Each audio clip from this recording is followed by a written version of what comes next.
Dienu pēc supersprinta savu posmu aizdīja arī cits amatieru autosporta novirziens. Biķerniekos norisinājās vasaras sprints. Slalom pārbaudījums todien bija ātrāk izbraucams. Arī konfigurācija kartiņa trasē savādāka, tāpēc šī disciplīna simpatizē lielam pulkam jaunpienācēju. Viņu vidū arī rallija sprintā regularitātes disciplīnā manītais Pēters Dūka. Tā esmu izdomājis, ka vajadzētu vismaz biķerniekus pabraukt, vismaz Rīgā visu laiku tā esmu, tad drusku jāpatrenējas ir. Un pēdējām pozīcijām. Nu, nav bijis treniņa, nav riepas īstās. Centīšos uz nākamo gonu, varbūt riepas sameklēt kārtīgi zemprofila. M+S riepas tagad virsū un kaut kā baigi slīd tā mašīna. Kā kaut kur sāniski eju, tā aizmugurē aizslīd jau. Dūka priekšpiedziņas ieskaitē bija tālu no pirmā trīnieka, taču tas viens sākums. Tāpēc šo asfaltu disciplīnu vēl iepazīst Oto Patmalnieks. Slalomā negāja galīgi, tur vairākas reizes nepareizi izbrauca, tagad vēl otrajā braucienā konusam pārbrauca pāri. Negāja galīgi slaloms. Jā, un tad, kad vajadzētu kaut ko atgūt, redzu tevi ar uzsprāgušu, nezinu, salonu. Pečka uzsprāga, pats bija pārpies. Visas kājas tosolā? Jā, tā bija, bet nebija karsts, tas labi. Neaplaucēja vismaz kājas.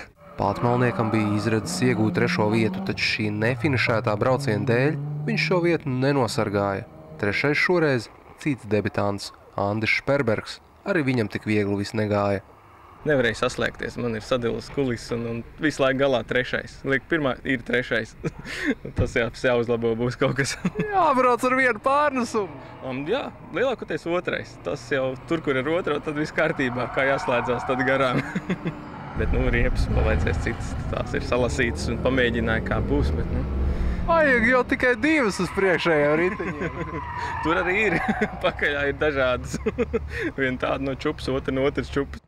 Par nākošajām piedestāla pozīcijām spēkojās Rolands Naudiņš ar Modri Žentiņu. Abu izmantotā tehnika bija nesalīdzināma, un tomēr Naudiņam pirmajā slaloma pievārēšanas reizē izdevās pārspēt Žentiņu. Vēlāk gan Modris ņēma virsroku. Uzvara viņam. Vakar gonka, šodien gonka, jau spēku vairs nav. Īcevišķi stūrējot mašīnu, kurai nav stūras pastiprinātāji. Nav stūras pastiprinātāji, tur par tiem slalomiem tur vispār vāksi. Tur ir tā, ka pēc tam vairs braukt negribās vispār nekur. Mārtiņa trasē tur jau gan.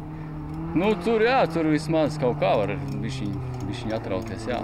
Kaut kā jānomuļā, tas slaloms ir, tad jau kartiņa trasē, tad jau tur var atspēlēties. Nekas. Ar šo uzvaru Žentiņš nostiprinājies savas klases galgalī, ko nevar teikt par Imantu Firstu no aizmugures piedziņas ieskaites. Šoreiz Firsts ārpus labāko pulka. Sāku ļoti piesardzīgi, tempu kāpināju, bet nepietiek. Citiem kaut kā izdodas uzreiz iedot un aiziet. Es domāju, slaloms man pat īri neko sanāca. Pirmā braucienā bišķiņ nokļūdījos un tas maksāja, un otrajā man bija, es domāju, ļoti labs laiks, bet es nošmaucu vienu konusu un arī nekā. Neko. Jāmēģina atrast iespējas patrenēties un nākošam posmam ar svaigiem spēkiem.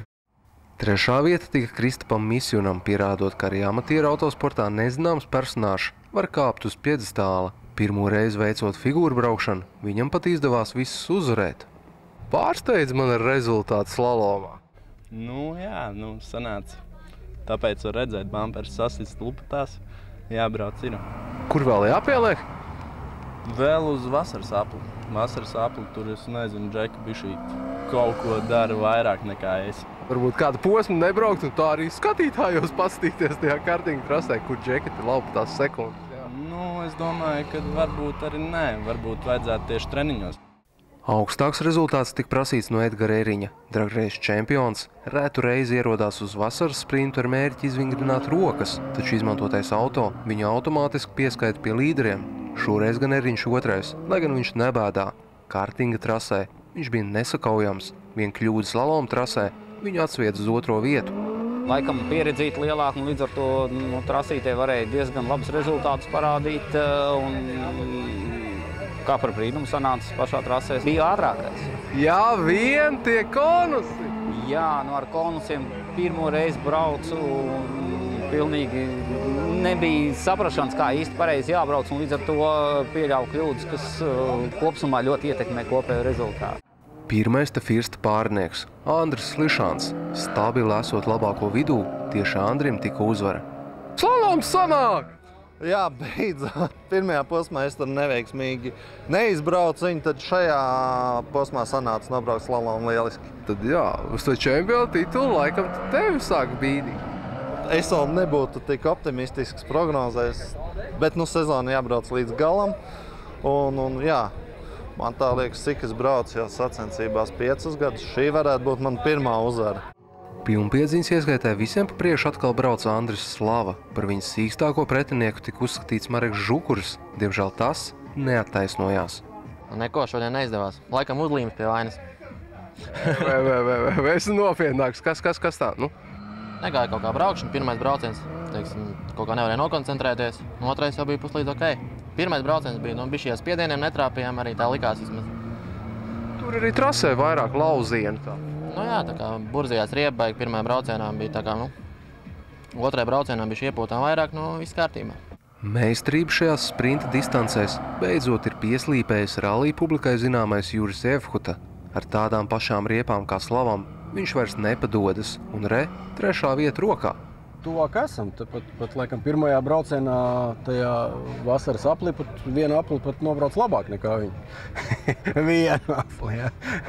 Ir mazliet pielikts, jā. Uzlabojumi mašīnai ir, beidzot uzliku piekari normāli, lai būtu tādi paši kā pārējiem, jo pagājuši gadu brauc ar standarta amortizatoriem. Diemžēl cīnīties ar līderiem tā ir neiespējami. Protams, uzreiz var redzēt rezultātā. Uzvarētāji noprotat. Viņš Andris Slava. Blīvi, jebkādīgi, bet tu joprojām esi atskaites punkts visiem. Tas ir patīkami, jo ir arī mērķis, ir arī tikai braukt, lai būtu arī, teiksim, lai būtu konkurence, ja tev ir kaut kāda motivācija, kaut ko, teiksim, tiekties. Kļūdus no tavas puses tur nebija? It kā jā, otrajā braucienā varbūt, teiksim, jau laiks paliks siltāks un tā kā bišķiņ pa daudz, tā kā, piepauzēja. To rādīs rezultāts. Rezultāti rādīja vienu. Slava maķinīt par sekundžu 10 daļām bija visiem priekšā, izņemot vienu pārbaudījumu. Otrais mērojoties spēkiem slalom distancē, viņu apsteidza supersprinta zvaigzne Kristaps Feldmanis. Viņš uz šīm sacīkstēm bija ieradies pirmo reizi un pateicoties izrāvienam figūru braucienā, otrā vieta tika viņam. Slaloms ir supersprinta skola, mazie līkumiņi.